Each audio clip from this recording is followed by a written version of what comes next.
Hello दोस्तों। मैं आज आप सबके लिए एक और नई कहानी लेकर आया हूँ। कहानी एक रिक्शा वाले की है कि कैसे हालातों ने उसको एक मुजरिम बना दिया। दूसरे दिन भी बारिश के कारण मंगलू को कोई सवारी नहीं मिली थी। कहीं दूर अंधेरे में एक होटल की बत्ती जलती हुई दिखाई दे रही थी। मंगलू भीगता हुआ रिक्शा लेकर वहां पहुंच गया। शायद अंदर कोई पार्टी चल रही थी। मंगलू को आस थी कि पार्टी खत्म होने पर उसे कोई सवारी मिल जाएगी, क्योंकि पहले भी वह इस होटल के सामने आता था और उसको कई बार सवारी मिल चुकी थी। उसने रिक्शा दरवाजे के पास लगा दी और दीवार के सहारे बरसाती ओढ़कर बैठ गया। उसके कपड़े भीगे हुए थे, बरसाती जगह जगह से फटी हुई थी। वही से अपने को भीगने से बचाने की नाकाम कोशिश कर रहा था। बारिश बढ़ती जा रही थी और वह यह सोच रहा था कि इस बारिश में एक भी सवारी मिल जाए तो वह इतने पैसे दे देगी कि रिक्शा मालिक का किराया निकल जाएगा। जब बहुत देर तक कोई बाहर नहीं आया तो उसने होटल के बाहर बरामदे की छत के नीचे खड़े चौकीदार से आवाज देकर पूछा, ओ भरतवा, कितनी देर बा पार्टी छूटे माँ। चौकीदार भरत उसके ही गांव का था। जब भी होटल में पार्टी होती तो वह मंगलू को संदेशा दे देता। पता नहीं भैया, का बताई कितनी देर लागी, कोनो ठीक नाही। यहाँ तो पार्टी कई बार रात रात भर चलत बा। मंगलू फिर जाकर दीवार के पास बैठ गया। ठंड बढ़ती जा रही थी और रिक्शा वापस करने का टाइम भी हो चला था। आज तो मंगलू को लग रहा था अपने पैसों में से ही मालिक को पैसे देने पड़ेंगे। मंगलू दीवार के सहारे से उठा। उसने अपनी बरसाती ठीक की और रिक्शा लेकर लौटाने चल दिया। कुछ समय बाद वह रिक्शा मालिक के घर के सामने खड़ा था। गेट के सामने पानी भरा हुआ था। मंगलू ने रिक्शा साइड पर बनी चैन के साथ बांध दी। फिर उसने कुर्ते की जेब से एक पॉलीथिन निकाला जिसमें कुछ नोट रखे थे। कुर्ते के भीगने की वजह से पॉलीथिन में रखे पैसे भी सीले से हो गए थे। इन नोटों को वह ऐसे देख रहा था जैसे कोई विदा होती बेटी को पिता देखता है। यही उसकी जमा पूंजी थी जिसमें से आज उसको मालिक का किराया देना भी था, क्योंकि सुबह से उसकी तो बोनी तक नहीं हुई थी। जैसे ही मंगलू ने पॉलीथिन खोला तो पैसों के साथ रखा उसका छोटा सा नोकिया 1100 का फोन पानी में जा गिरा। इस फोन से वह कभी कभी गांव में बात कर लिया करता था। वाह रे परमात्मा, तुम हो कंगाली में आटा गीला करत हो, फोन नवा भिगा दई। अब का जानी ई ठीक होई कना। मंगलू ने धड़कते दिल से फोन को पानी से निकाला, लेकिन कभी कभी ईश्वर को भी तरस आ जाता है। मंगलू ने देखा फोन बिल्कुल सही था। यह देख उसके चेहरे पर चमक आ गई। दरवाजा खटखटाने पर रिक्शा मालिक मुसद्दी घर से छाता लेकर बाहर निकल आया। मंगलू ने उसको आज का किराया पकड़ा दिया, लेकिन उसने यह नहीं बताया कि आज सुबह से कोई सवारी उसकी रिक्शा में नहीं बैठी थी। वह पैदल ही चलता हुआ बस अड्डे तक आ गया, जहां पुल के नीचे उसके कुछ बर्तन रखे थे।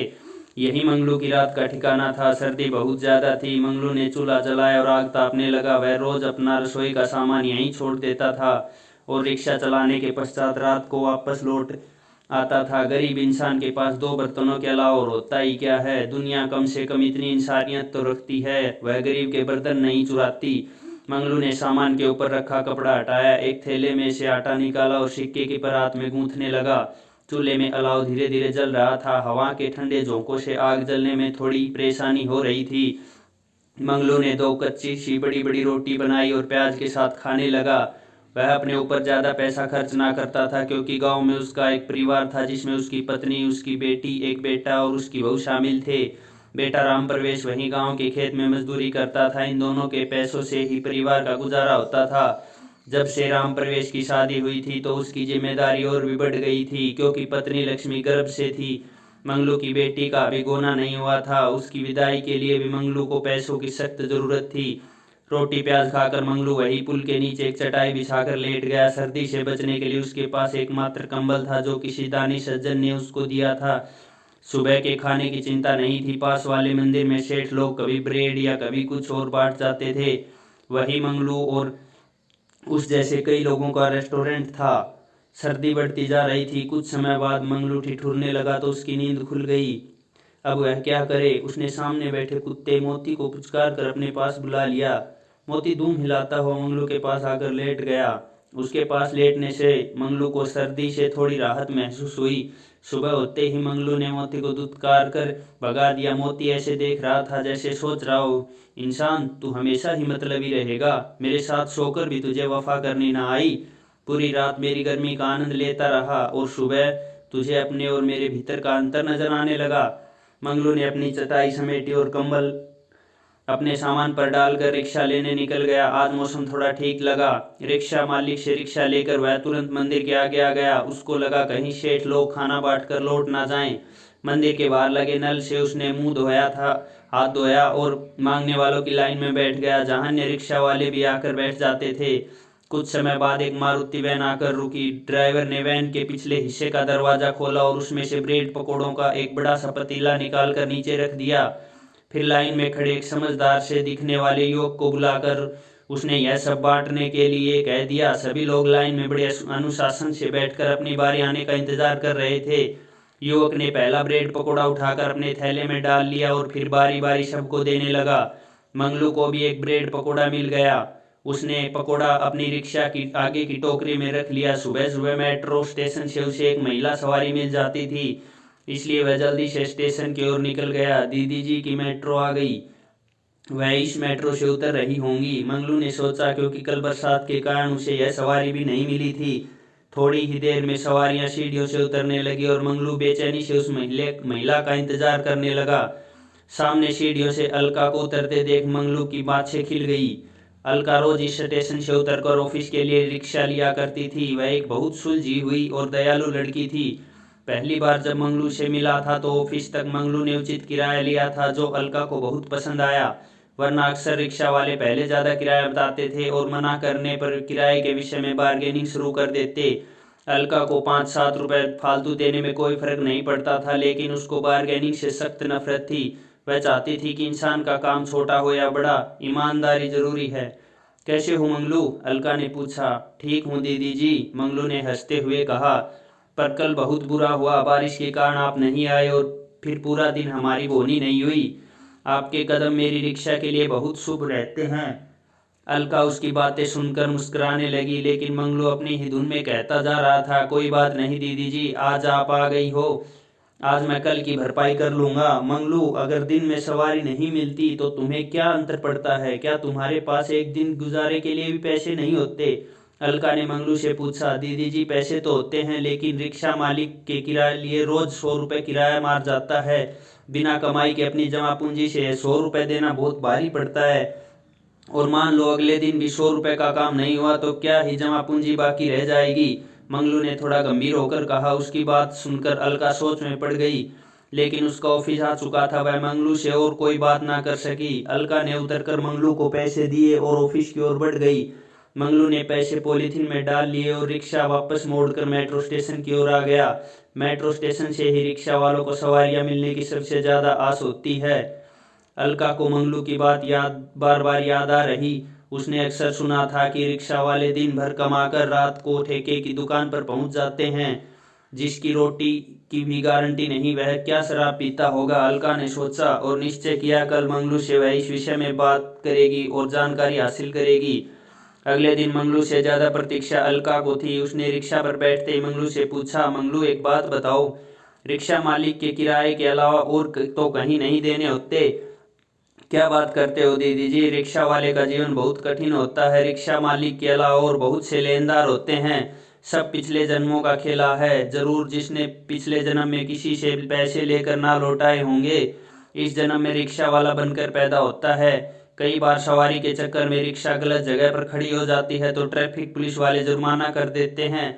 सवारी को कई बार बाजी होती है तो रिक्शा वाला लाल बत्ती लांघ जाता है तो पकड़ा जाता है। मंगलू, लाल बत्ती क्रॉस करना तो गलत है ना? अलका ने कहा। दीदी जी, रिक्शा वाले को लाल बत्ती की जगह भी रोटी दिखाई देती है। प्रत्यक्ष में मंगलू मुस्कुरा रहा था, लेकिन अलका उसकी आवाज में छिपे दर्द को पहचान गई। दूसरी बात, रिक्शा वाले गलत जगह पर रिक्शा क्यों खड़ी करते हैं? अलका ने पूछा। दीदी जी, इसमें रिक्शा वाले का कोई दोष नहीं। सवारी रिक्शा अपनी सुविधा अनुसार पास से ही लेना चाहती है, रिक्शा स्टैंड तक चलना भी उसको मंजूर नहीं होता। मंगलू की बात अलका को कहीं ना कहीं सही लग रही थी। अक्सर लोग एक कदम भी चलना पसंद नहीं करते, वे चाहते हैं कि रिक्शा उनको उनके बिल्कुल पास से मिल जाए, इसलिए रिक्शा वाले सवारी की सुविधा के अनुसार अपना ठिकाना बना लेते हैं।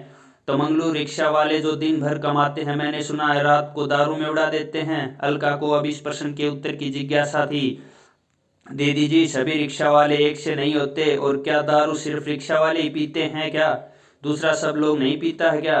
मंगलू के इस प्रश्न का अलका के पास कोई जवाब नहीं था। हाँ, कई बार ज़्यादा थकान के कारण ऐसा होता है और कई बार कुछ लोग आदी भी होते हैं, लेकिन कई बार ड्रग माफिया सबका बहुत बड़ा हाथ होता है जो इन्हें नशे का शिकार बना देते हैं। हालात और गरीबी का मारा हुआ रिक्शा वाला कुछ देर के सुकून के लिए अपनी पूरी जिंदगी बर्बाद कर बैठता है। कई बार रिक्शा वाले की मौत और कुत्ते की मौत में ज़्यादा अंतर नहीं होता, दोनों ही सड़क पर चलते चलते मर जाते हैं।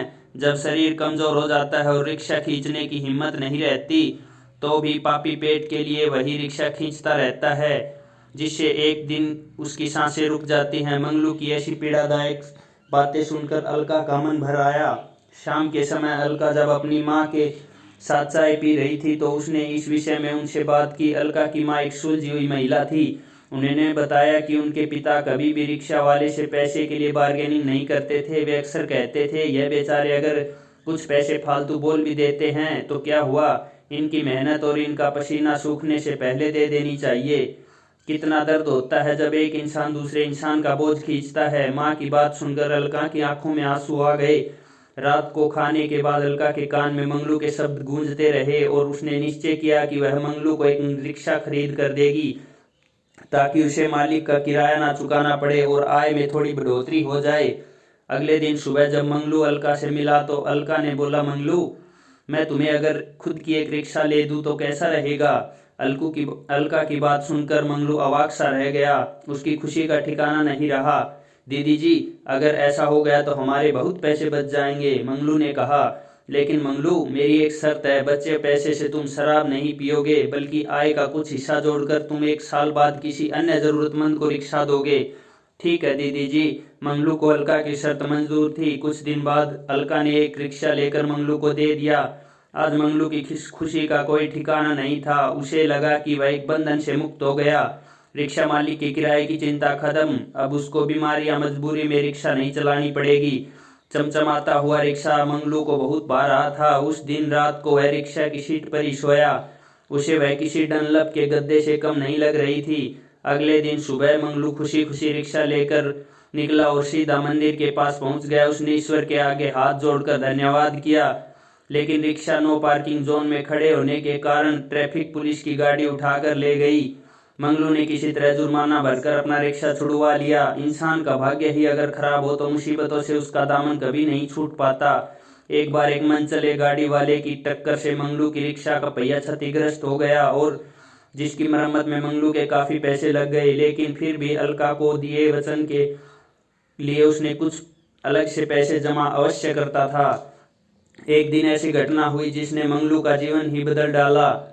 चौराहे पर अक्सर रेड लाइट होने के कारण बस से कुछ सवारियां वहां उतरते थे। सवारियां हथियाने के चक्कर में रिक्शा वालों की होड़ सी वहां लगी जाती, जिससे लोगों को काफी असुविधा होती थी। इस पर कई बार ट्रैफिक पुलिस को सख्ती बरतनी पड़ती थी। एक दिन एक ट्रैफिक हवलदार ने गुस्से में आकर वहां से रिक्शा वालों को खदेड़ना शुरू कर दिया।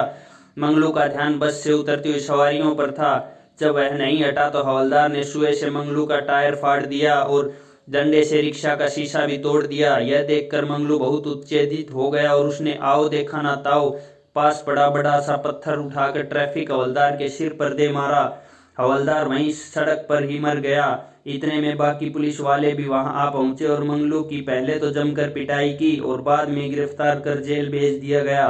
कोर्ट की ओर से मंगलू को 14 बरस की सजा सुनाई गई। जब वह सजा सुनकर कोर्ट से बाहर निकल कर आ रहा था तो किसी दुख और परेशानी की जगह मंगलू के चेहरे पर संतोष के भाव थे। वह सोच रहा था, चलो जेल में अब सर्दी, जुर्माना, रेड लाइट, यह सब चिंताएं अब नहीं होंगी। वह आराम से रोटी खा पाएगा। तो दोस्तों, ये थी आज की कहानी। अगर आप लोगों को कहानी पसंद आई हो तो चैनल को सब्सक्राइब करें और शेयर करें और लाइक करें।